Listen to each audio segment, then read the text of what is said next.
शनिवार के दिन पीपल के वृक्ष के नीचे जो शनिवार को दिया लगाएगा वो लक्ष्मी और नारायण को अपने घर ले जाएगा। इसलिए शनिवार के दिन पीपल के वृक्ष के नीचे दिया का प्रमाण है महाराज। चप्पल बार बार टूट रही हो, कमर से नीचे जो वस्त्र पहने हो वो फट रहे हो, कहीं पजामा है, धोती है, आदि वस्त्र हैं, कपड़े हैं, वो अपने आप फट। आज के जमाने में तो फटे फटाए पहनते हैं लोग, फैशन। उसकी गारंटी नहीं है, उसका हम वर्णन नहीं कर रहा। हम जब पहनते हम समझ जाते हैं इसको शनि तो ऑलरेडी लगा ही हुआ। जब उनका घुटना घुटनी सब फटा हुआ दिखता है तो उसमें लग जाता है कि शनि पहले से लग गया बापड़ा, उनके पहने से तो मालूम पड़ेगा। शनि का नियम है, शनि कथा कहती है पांव की चप्पल बार बार टूट रही हो, घिस गई हो, बद्दी टूट रही हो, कुछ कर रही हो, और अगर कमर से नीचे जो वस्त्र पहने हो वो अपने आप फट रहे हो, समझ लेना कि शनि पांव से प्रवेश कर रहा, मतलब अपनी प्रखरता शनि दिखा रहा। किसी मंदिर में गए महाराज और वहां जाने पर चप्पल चली गई तो समझ लेना शनि की कुदृष्टि अब पड़ना बंद होना चालू हो। तेरा क्या होगा रे कालिया, क्या होगा?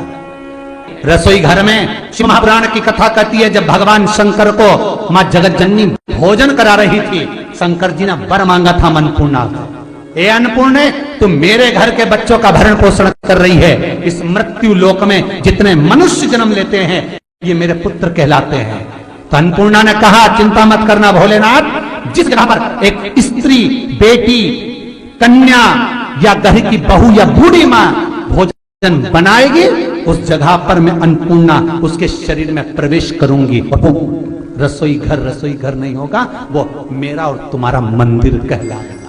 अब मंदिर में चप्पल पहनकर भोजन का निर्माण करना ये श्रेष्ठता नहीं। कोई भी ग्रह अनुकूल नहीं है, सब बेकार चल रहे हो, सब प्रतिकूल चल रहे हो, दूध के पात्र में दुर्वा डाल लो, पीपल के वृक्ष के नीचे चढ़ा कर आओ, राहु केतु शुक्र शनि जो भी गड़बड़ है सब सुधरना चालू हो जाएगा। दुर्वा का वो शनिवार तेरा है लो संभालो बालाजी परिवार तेरा है, मंगलवार तेरा है, शनिवार तेरा है, लो संभालो बालाजी परिवार तेरा है। मंगलवार तेरा है, शनिवार तेरा है, लो संभालो बालाजी परिवार तेरा है। यदि आप भगवान शंकर के मंदिर में जाकर एक लोटा जल चढ़ा रहे हो, आप भगवान शिव के मंदिर में जाकर अर्चना कर रहे हो, आराधना कर रहे हो, निवेदन कर रहे हो,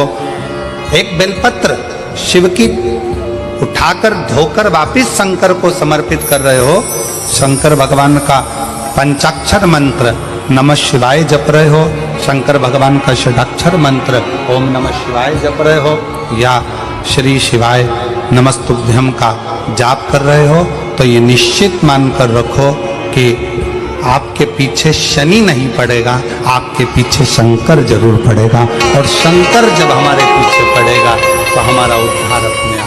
शंकर से निवेदन करने के लिए, हमारी ग्रह दशा सुधारने के लिए जल के पात्र में 2 अक्षत के दाने, अक्षत भी पूर्ण अक्षत, पूर्ण अक्षत, खंडित नहीं, पूर्ण अक्षत भगवान शंकर को समर्पित करते हैं। अरे भाई, शिव महापुराण की कथा को उठाकर देखिए, दुनिया के लोगों को शनि लगता है, शनि को शंकर लगता है। इसलिए शिव महापुराण की कथा कहती है यदि राहु है, केतु है, शनि है, मंगल है, बुध है, शुक्र है, शनि है, आपको कोई भी ग्रह परेशान कर रहा है, आपके जीवन में कोई ग्रह अगर अनिष्टकारी है, आपके जीवन में अगर कोई ग्रह अनिष्टता प्रदान कर रहा है, तो निवेदन है शंकर के मंदिर में जो कलश लेकर आप जाएं, जल लेकर जाएं, उस कलश में मात्र अक्षत के 2 दाने डालकर ले जाएं, मात्र 2 अक्षत के दाने। महाराज, शनिवार के दिन अगर शिव की आराधना करी जाए, शनिवार के दिन अगर शंकर को जल चढ़ाया जाए, तो जिंदगी में व्यक्ति की कभी अकाल मृत्यु नहीं होती। को अगर मौका मिले तो नैमिषारण्य की भूमि पर जो चक्र तीर्थ है, उस चक्र तीर्थ को हमारे यहां पितरों की नाभि कहा गया।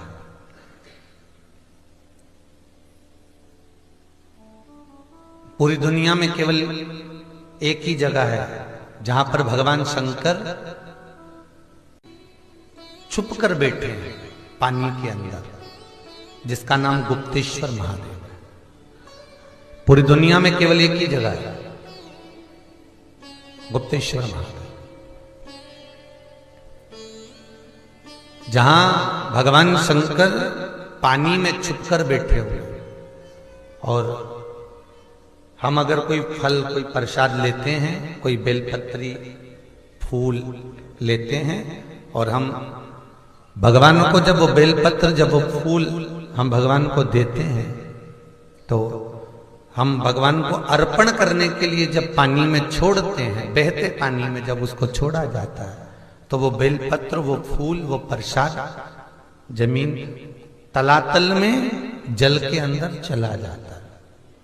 फूल पत्ती वैसे पानी में तैरना चाहिए, परवाह नहीं तैरेगा, वो अंदर चले जाएगा, अर्पण किया है। और यदि आपने कहा भगवान प्रसाद दे दीजिए, भोलेनाथ प्रसादम कर दीजिए, तो वही फूल पत्ती, वही प्रसाद वापिस पानी में से निकलकर बाहर आ जाता है, वही पानी से। तो पूरी दुनिया में केवल एक ही जगह है, वो है नैमिषारण्य, गुप्तेश्वर महादेव, क्योंकि वहां पितरों की नाभि है। और पितरों की नाभि का जो भाग कहा गया है कि उस जगह पर जो हम देते हैं, उसका फल हमको तुरंत प्राप्त होता, तुरंत। महाराज, तो कुछ कुछ भूमियां, कुछ कुछ भवन, कुछ कुछ जगहें ऐसी हैं जहां का प्रमाण हमारा शास्त्र कहता है कि उस जगह का पुण्य, उस जगह का आनंद 4 गुना बढ़ जाए। पंचमुखी हनुमान का एक स्मरण, पंचमुखी हनुमान का एक भाव। महाराज, जैसे बहुत ज्यादा तकलीफ अगर व्यक्ति को हो गई है, बहुत कष्टमय जीवन चल रहा है, हार गए हर जगह से और तकलीफमय जीवन चल रहा है, तो पंचमुखी हनुमान का एक शिव महापुराण का और स्कंद पुराण का एक बड़ा सुंदर मंत्र है। उस मंत्र को आप सब एक बार हमारे साथ में बोलें। ओम नमो हनुमते रुद्र अवताराय सर्व शत्रु संहारणाय सर्व रोग हराय सर्व वशीकरणाय रामदूताय स्वाहा। बस इस मंत्र को हाथ में काली तिल लेकर, एक जौ लेकर और गूगल लेकर, थोड़ा सा उसमें गाय का घी डालकर, कंडे को या अग्नि को जलाकर इस मंत्र का 11 बार 21 बार जाप कर कर अपनी कामना कर कर छोड़ दीजिए।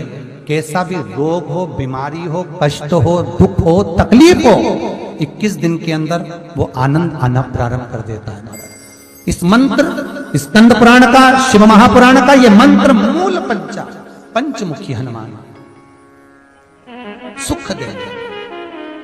और एक और चीज याद रखिए महाराज, यदि कोई काम के लिए जा रहे हो, कोई व्यापार के लिए जा रहे हो या नौकरी करने के लिए जा रहे हो और लगी नहीं रही, बहुत तकलीफ पा रहे हो, सर्विस ही नहीं लग रही, बहुत कष्टमय हो गया, तो निवेदन करूंगा 5 पीपल के पत्ते पर बेसन के 5 लड्डू घर में बने हुए, गाय के घी के 5 लड्डू रख लो, उस लड्डू के बीचों बीच एक आटे का दिया और उसमें तिल्ली का तेल डालकर इसी मंत्र का प्रयोग कर कर पंचमुखी हनुमान का किसी भी हनुमान के मंदिर में जाकर, दक्षिण मुखी हनुमान के मंदिर में जाकर उसको रख कर आ जाइए। इसके बाद आप उस काम के लिए जाइए, आपका काम सफल हो जाएगा। आपको किसी को नहीं कहना पड़ेगा कि हाथ जोड़ना नहीं पड़ेगा, किसी के पांव नहीं पड़ना पड़ेंगे, तुरंत काम होगा। बस इस मंत्र का स्मरण कर कर पंचमुखी हनुमान का भूतेश्वर जो मंत्र है वो सुख देने वाला। शनिवार के दिन जो पीपल के वृक्ष में सरसों के तेल का दीप लगाता है उसको शनि कभी परेशान नहीं करता। एक बात हमेशा ध्यान रखिएगा, मान लो अगर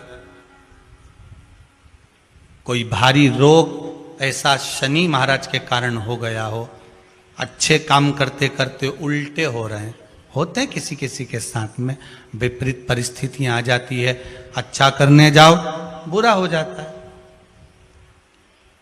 अच्छा कर्म करने जाओ बुरा हो जाता है।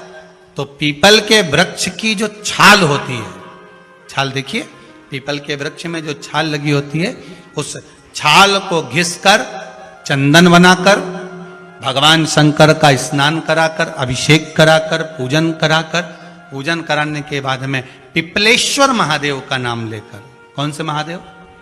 पिपलेश्वर महादेव का नाम लेकर वो जो घिसी हुई छाल होती है, उस छाल का तिलक भगवान शंकर को लगा लो और उसी का थोड़ा सा भाग अपने कंठ पर, मस्तक पर लगाना प्रारंभ कर दो।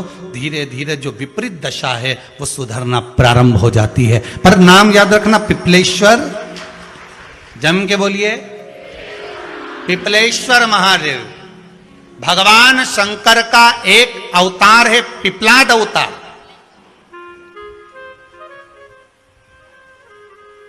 पिपलाद अवतार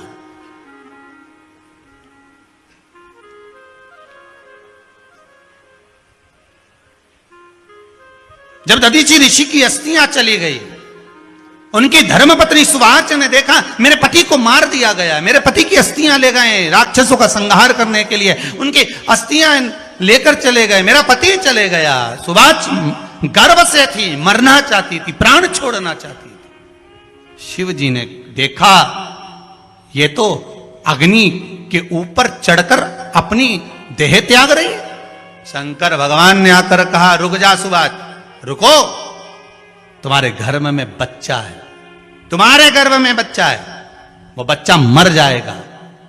अब इस बच्चे को जन्म देकर भी क्या करूंगी? नहीं पिपली, तुम्हारे गर्भ में जो बच्चा है वो महाज्ञानी है, तुमने मुझसे प्रसाद के रूप में मांगा था, कहा था शिव जैसा पुत्र होना चाहिए, तो क्या तुम शंकर को नष्ट कर दोगे? मैं शंकर को जन्म दूंगी। सुवाच ने 2 पत्थर उठाए, अपने गर्भ पर मारना प्रारंभ करा, गर्भ पर मारा, बच्चे ने जन्म लिया। बच्चा 7 महीने का था। उस बच्चे को उठाकर पीपल के कोटर में रख दिया। पीपल की कोटर, एक गिलहरी पीपल के फल को लेकर आती थी, पिपलाद के मुंह में देती थी। शिव का एक अवतार, इसलिए शंकर का नाम ही पिपलेश्वर महादेव। शिव का एक अवतार पिपलाद के रूप में हुआ है। तुम क्यों चिंता करती हो? तुम चिंता मत करो, तुम्हारा पुत्र जन्म दो तुम। और दिया धन सुवाच ने, उसके बाद प्राणों को त्यागा। और उस पीपल के कोटर में अगर भरण पोषण करने वाला कोई था तो वह देवाधिदेव महादेव था। फिर निवेदन करेंगे, माता के गर्भ में बच्चा रहता है, उसका भरण पोषण करने वाला मेरा देवाधिदेव महादेव है। अगर जन्म उसने दिया है तो मृत्यु भी वो देगा। अगर तुमको कुछ ज्ञान दिया है तो अच्छी जगह पर भी वही पहुंचाएगा। आप जो अभिलाषा लेकर आते हैं, बच्चे कहते हैं हमारी नौकरी नहीं है, सर्विस नहीं है, हम इस कॉलेज में पढ़ना चाहते हैं, हम इस जगह जाना चाहते हैं, हम इस पद पर जाना चाहते हैं, बस इतना याद रखना, तुम्हारा भाग्य बुरा नहीं होता। कभी भी याद रखना, संसार में जिसको भगवान ने जन्म दिया उसकी किस्मत कभी बेकार नहीं हो सकती। अगर भगवान तुम्हारी किस्मत बेकार होती तो जानवर बनाकर पैदा करता, इंसान बनाकर नहीं। किस्मत अच्छी थी इसलिए इंसान बनकर पैदा हुए, जानवर बनाकर पैदा नहीं करा। अगर तुम्हारी किस्मत अच्छी थी इसलिए मनुष्य बनकर पैदा हुए हो, इंसान बनकर पैदा हुए हो, मानव बनकर पैदा हुए हो। भगवान को दोष मत देना कि भगवान ने किस्मत बेकार दी है। भगवान ने किस्मत अच्छी बनाई है इसलिए तुझे मृत्यु लोक में जन्म दिया। भगवान ने भाग्य अच्छा बनाया इसलिए तुझे शिव महापुराण की कथा सुनने का मौका दिया। नहीं तो भाग्य में नहीं होती तो कहां से मिल जाती। किस्मत अच्छी है तो भगवान फिर नौकरी भी लगाएगा, धंधा भी करवाएगा, सर्विस भी कराएगा, विवाह भी करेगा, शादी भी करेगा, मकान भी बनाएगा, जायदाद भी देगा, संतान भी देगा। उसने दिया है पेट तो भरेगा वही। हम काय को अपने माथे पर ले, मैंने इतनी पढ़ाई कर ली, मैं इंजीनियर हो गया, मैं ये बन गया, मैंने तो ये कर लिया, उसके बाद भी मैं घर में बैठा हूं, मेरा छोरा घर में बैठा, इतना पढ़ने के बाद बैठा। जन्म उसने दिया है, भाग्य उसका है, किस्मत उसकी है, तो कहो उसको कि शंकर का भजन कर, मंथन करे, मक्खन निकलेगा और घी भी जरूर बनेगा।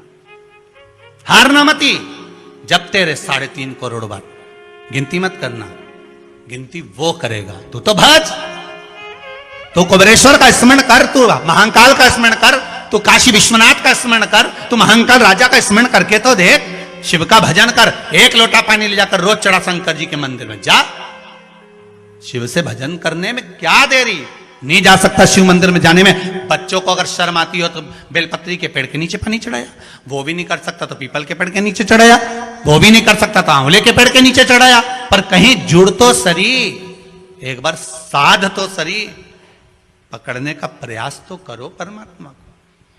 तुम भगवान को एक बार पकड़ लो, फिर परमात्मा नहीं छोड़ता। पूतना ने एक बार गोदी में लेके दूध पिलाया था, बाद में पूतना कह रही थी छोड़ दे छोड़ दे छोड़ दे, आकाश में उड़ गई, छोड़ दे छोड़ दे। भगवान के आई काय को मौसी, काय को आई, और आई है तो दूध पिलाया है तो फर्ज तो अदा करूंगा, ऐसे थोड़ी ना छोड़ दूंगा। तुम भगवान को 1 लोटा पानी चढ़ा दोगे, भगवान को दूध चढ़ा दोगे तो भगवान ऐसे ही छोड़ देगा क्या? पकड़ लेगा, छोड़ेगा ही नहीं। फिर तुम कहोगे भगवान छोड़ दे, भगवान छोड़ दे।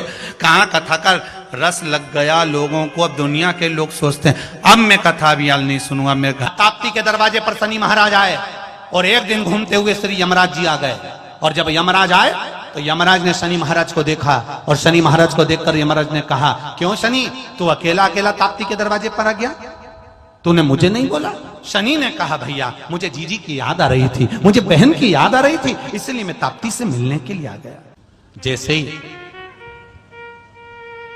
यम और शनि महाराज दोनों आए, इतनी देर में यमुना को सूचना मिला कि यमुना को लगा कि मेरा भाई यमराज और शनि महाराज आए हैं, तो वो भी ताप्ती से मिलने के लिए आए। जिस हस्तिनापुर में यमुना नहीं थी, जिस हस्तिनापुर में यमुना नहीं थी, जैसे ही शनि महाराज और यमराज आए और ताप्ती ने देखा, भैया आप दोनों बात कर रहे थे, इतनी देर में यमुना जी का आगमन हो गया। यमुना ने कहा, ताप्ती तूने दोनों भाइयों को बुलाया, मुझे नहीं बुलाया। अब प्रेम में समर्पण किसको कहते हैं, प्रेम में त्याग किसको कहते हैं? ये माता ताप्ती, यमराज, शनि महाराज और यमुना की कथा का स्मरण करिएगा, भाई बहनों की कथा का स्मरण करिएगा।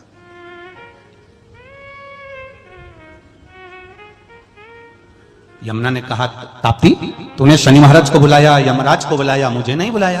ताप्ती कहती है, तुझे बुलाने की जरूरत क्या दीदी, एक काम करना, तू तो मेरे करीब में हमेशा के लिए रहे, क्योंकि एक बहन अगर दूसरी बहन के पास रहेगी तो मुझे तो बल ही मिलेगा ना दीदी। यमुना ने शनि महाराज की ओर देखा, शनि महाराज ने यमराज की ओर देखा। देखकर तुरंत उसी समय पर शनि महाराज और यमराज ने अपनी मस्तक को झुका दिया, यमुना ने हाँ भर दिया। उस दिन से हस्तिनापुर में भी यमुना आनंद के साथ में विहार करने लगी, यमुना वहां भी रहने लगी। कभी दिल्ली जाओ तो यमुना जी का भी दर्शन होगा। हस्तिनापुर में यमुना रह रही है, यमुना विराजमान है। केवल एक क्षण का मिलन हुआ था और उसने त्याग दिया कि मैं अब यहां तेरे करीब में रहूंगी, तेरे नजदीक में रहूंगी। त्याग, प्रेम में त्याग होता है, प्रेम में वात्सल्यता होती है, प्रेम में करुणा होती है। कितना सुंदर कहा है महाराज। जूता चप्पल आज के जमाने में तो फैशन हो गई साहब, घर की चप्पल अलग होती है, बाहर की चप्पल होती है। लोग घर में चप्पल किचन तक में पहन के जाते हैं। अरे पानी ले जाओ सीओर से।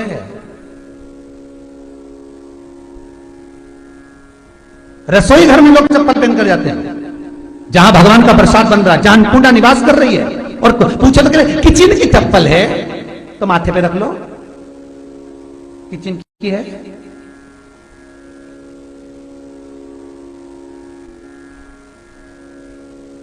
एक नियम बना लो साहब, थोड़ा सा निवेदन, थोड़ा बुरा तो लगेगा रे, सीओर वाला महाराज वैसे भी बहुत कड़ला बोलता है, लोग कहते हैं, हम थोड़ा कड़ला जरूर बोलते पर निवेदन है आपसे, तुम अपनी मां को जरूर देखना है एक बार। वो बूढ़ी मां कितनी बार किचन में चप्पल पहन कर गई, मुझे जरूर फोन कर बताना। बूढ़ी मां रसोई घर में आज भी बिना चप्पल के जाती है, और बहुओं की कहीं एड़ी नहीं फट जाए, ठंड नहीं बैठ जाए, इसलिए ये रसोई घर तक में चप्पल पहनकर जाती है। किचन की है, फिर तू कहां की है? वो भी तो सोचना पड़ेगा। में भी चप्पल, सूर्य नारायण की कथा पढ़ना, शनि महाराज की कथा पढ़ना और गरुड़ पुराण की कथा पढ़ना, जिन जिन कथाओं का हम व्याख्यान कर रहे हैं उसको पढ़ना जरूर हो। क्या लिखा है? घर के अंदर जब चप्पल जाती है, रोग, बीमारी, कष्ट, तकलीफ चालू हो जाती है। तुमने चप्पल क्यों पहनी? ठंड नहीं बैठ जाए, रोग नहीं बैठ जाए। घर के अंदर उतना बढ़ गया, एक कालीन बिछा दो, एक दरी बिछा दो, मोटा आसन बिछा दो, जिस पर तुम चल लो। जरूरी है कि कई कई लोगों को हमने ये भी देखा कि कालीन पर भी चप्पल पहन के चलते हैं। और ब्राह्मणों को भोजन परोस रहे, गुरुजन को भोजन परोस रहा है, ठाकुर जी की थाली बना रहा है, ठाकुर जी का थाल लगा रहा है, तो भी चप्पल है पांव में। रुपया आ रहा है, जा रहा है, 1 रुपए कमा रहे हो, 100 रुपए खर्च हो रहा है, घर में पैसा नहीं दिख रहा। तो महाराज शिव महापुराण की कथा कहती है, काले कलर के तिल को लेकर उसके साथ में थोड़ा सा चावल, तीनों को एक कटोरी में रख लो। तीनों को दरवाजे के नजदीक में, जब दरवाजे से अपन बाहर निकलते हैं तो उल्टे भाग में उसको रख दिया जाए। घर से 1 लोटा पानी जिसमें कच्चा दूध मिला हो, वो कटोरी शनिवार के दिन रखकर, रविवार को उठाकर ले जाकर कलश नीचे रखकर, सीधे हाथ में कटोरी रखकर शंकर जी को समर्पित कर दो। वही तिल्ली, वही चावल का भात, वही जौ, जो आप चावल का धान बोलेंगे, धान, उसको लेकर दोनों भाग पर समर्पित कर दो। आते समय वो दोनों भाग पर चढ़ी हुई तीनों चीजें उठाकर लेकर आ जाइए। दुकान में, व्यापार में, व्यवसाय वाली जगह पर उसको रख दीजिए। कभी जिंदगी में